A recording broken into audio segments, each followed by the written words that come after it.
Hey everybody, Dan Jarms here.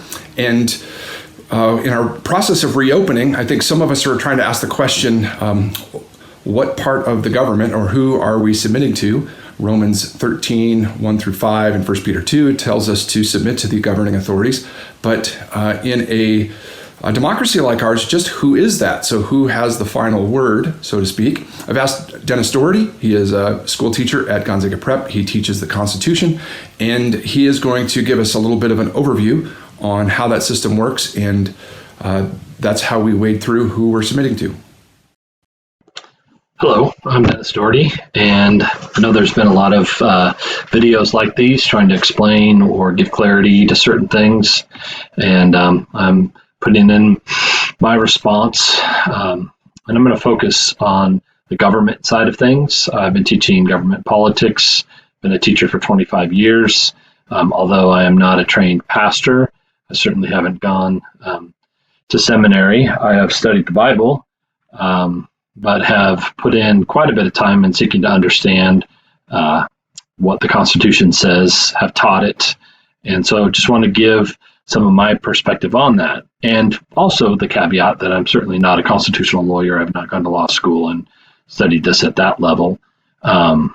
But here is some helpful material in understanding kind of where we have come from, especially in answering this difficult question right now: which of our government leaders are we supposed to follow when we get conflicting messages?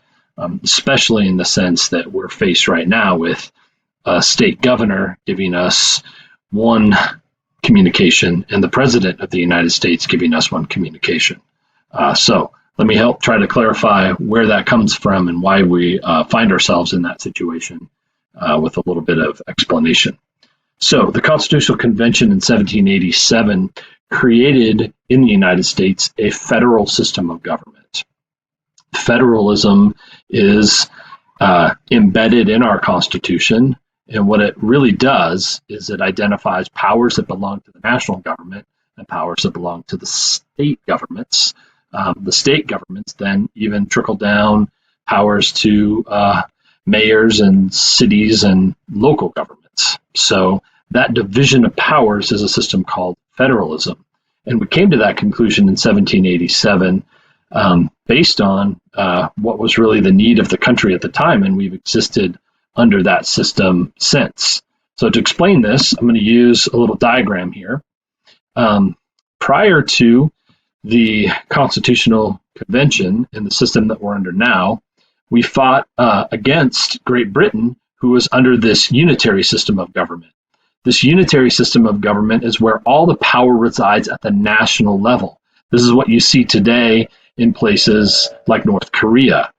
The King Jongs of North Korea have centralized and have concentrated power, and they really are the ultimate authorities in their countries.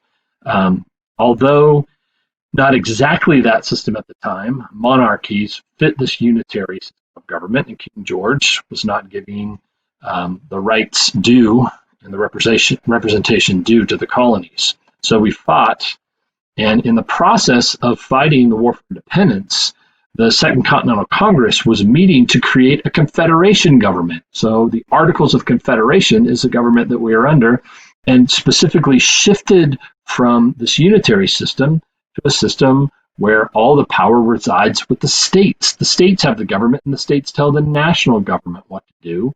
Decentralized power, and the power is concentrated at the state level. That lasted from 1781 till the call for the Constitutional Convention in 1787, in which the framers basically said, that's not working either.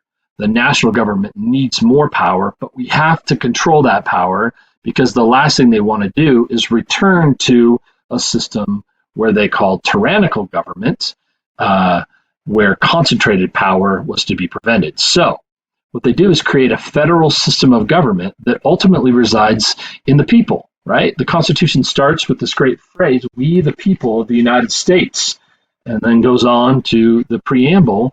The people are where the government derives its original authority, and then the people are going to split power between state government and national government.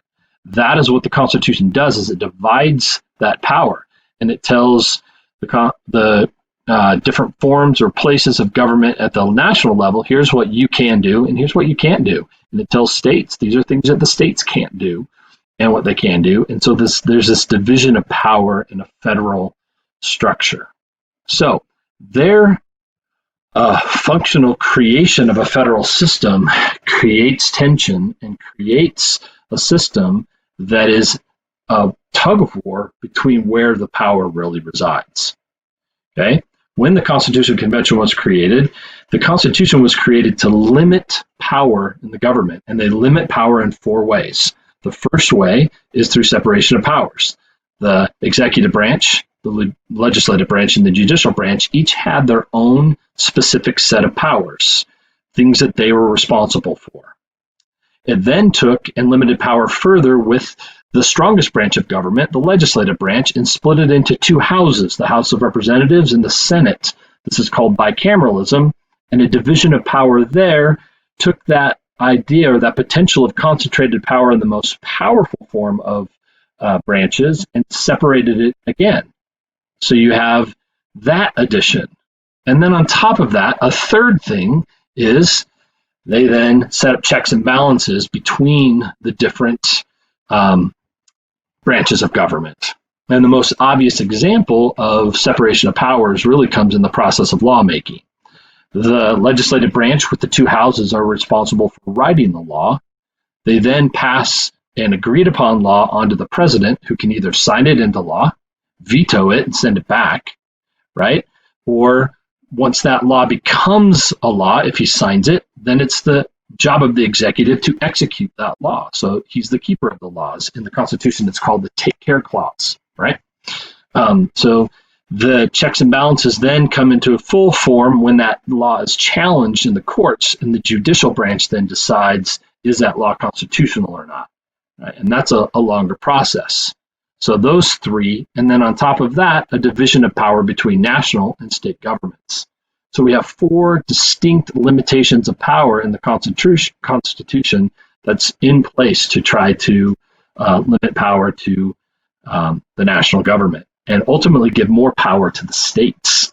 If you look at the opening of the Constitution, Article 1, Section 1, it says, all legislative powers herein granted shall be vested in a Congress of the United States. That little word herein is saying these are the powers that the Congress gets.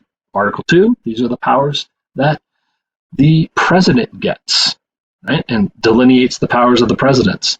And then those are the powers that they're limited to.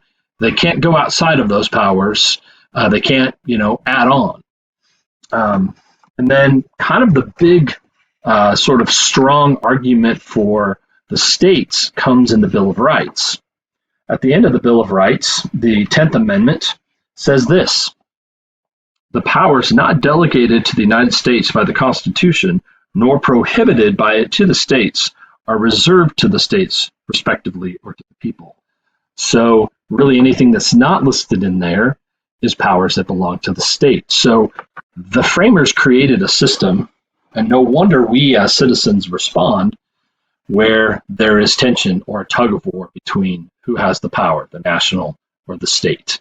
I think in this scenario, we have certainly examples in the past to look at when presidents do intervene in the states. We have a case during the Civil Rights Act where President Eisenhower, after the state of Arkansas and the governor there uses military, National Guards, to stop African-American students from crossing over to Little Rock, Arkansas. You see the president intervene and use his power to nationalize those same forces and to use them to make sure that the students get into the building in desegregation of schools in Little Rock, Arkansas. In that case, president is using that power and overriding the state. We have other examples where it goes the other way. A president tries to expand its power and the Supreme Court rules against. Harry S. Truman, during the Korean conflict, because steel was about to go into strike the steel industry, intervened and took over all of the steel mills in a famous case called Youngstown Steel versus Sawyer. And that case quickly went to the Supreme Court, and the Supreme Court said, no, the president doesn't have the power to take over private business. That tension is there, and we as citizens are constantly trying to figure out answers to that. In particular, in this case, what I see is that President Trump did not use his emergency powers and did not give an executive order when he said the governors need to do the right thing. So he's imploring them. If they don't do it, that he will override the governors. Well, he's yet to do that. If he were to do that, he would use the same thing that we see in both of those previous cases. We see emergency powers used by a president and an executive order instituted. So that executive order has yet been put forward, and governors also in our Washington State Constitution, which I didn't get into here, also have the potential for using emergency powers and executive orders. And both president and governor in our circumstance have done that. At this point, we still don't have an executive order from the president of the United States. If that comes into play, I think the clarity is a little sharper that following that order would be appropriate. At this point, we don't have that. I am super excited about the president's comments. Those comments are true to what I believe in, that church is essential, and that there's all kinds of contradictions that are taking place within the system and the government. There's not a perfect answer here for sure. But in terms of that power structure and that tension of who has the power, it definitely is tied up in that federalist system, in the federalism fight, or that back and forth that takes place between them. So that's just a little food for thought, a little presentation on some of the background, kind of where it comes from. It was the intent.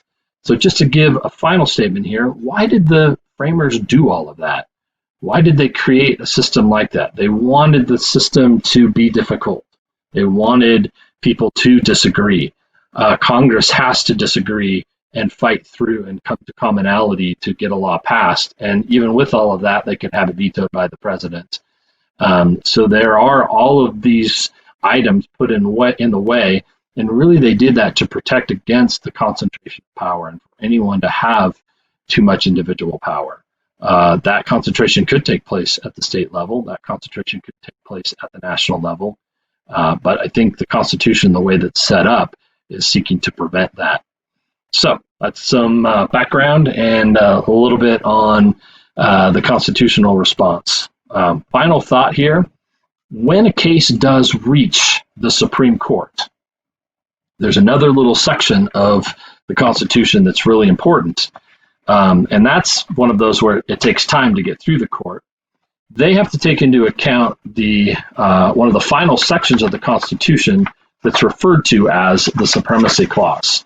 What the Supremacy Clause does, it says when states and the national government are directly in conflict and it comes before a decision of the court who's reading the Constitution, they have to take into account this statement from Article 6, that this Constitution and the laws of the United States shall be made in pursuance thereof, shall be the supreme law of the land.